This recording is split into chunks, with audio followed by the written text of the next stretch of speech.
Hello అండి. ఈరోజు మా గార్డెన్‌లో నేను కొమ్మలు గుచ్చగా బ్రతికి పూలు పూసిన చెట్లనైతే మీకు చూపిస్తున్నానండి.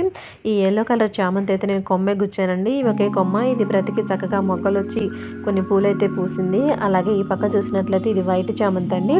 ఇది కూడా కొమ్మే గుచ్చానండి. చూస్తున్నారు కదా ఇప్పుడిప్పుడే చక్కగా ఇగుర్లొస్తున్నాయి. ఈ వైట్ చామంతి కొన్ని పూలు కూడా వాడిపోయాయండి. ఇలాగ యెల్లో కలర్ వైట్ చామంతి కొమ్మలనైతే గుచ్చానండి. అలాగే ఇక్కడ చూస్తున్నట్లయితే మందారం అండి. ఇది కూడా కొమ్మనే గుచ్చాను.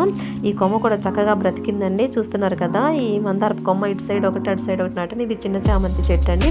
ఈ మందారపు చెట్టు చూస్తున్నాను చూడండి కొమ్మలు గుచ్చగా చక్కగా ఇగుర్లు అయితే వస్తున్నాయి. చూస్తున్నారు కదా ఇగుర్లు అయితే వస్తూ ఉన్నాయండి. అలాగే ఇక్కడ చూసినట్లయితే వాము చెట్టు అండి. ఈ వాము చెట్టు కూడా కొమ్మనే గుచ్చానండి. చూశారు కదా వాము చెట్టు చక్కగా బ్రతికి కొంచెం చిన్న పొదలాగా అయింది. అలాగే ఈ చెట్టు నుంచే కొంచెం చిన్న కొమ్మ తెచ్చి ఈ పక్కన నాటానండి. చూసినట్లయితే ఇది కూడా ఈ చిన్న వాము చెట్టు కూడా బ్రతికిందండి. అలాగే వాము చెట్టు పక్కన చూసినట్లయితే ఇది తమలపాకు చెట్టు అండి. ఈ చెట్టు కూడా కొమ్మే గుచ్చాను చక్కగా బ్రతికింది. Thanks for watching.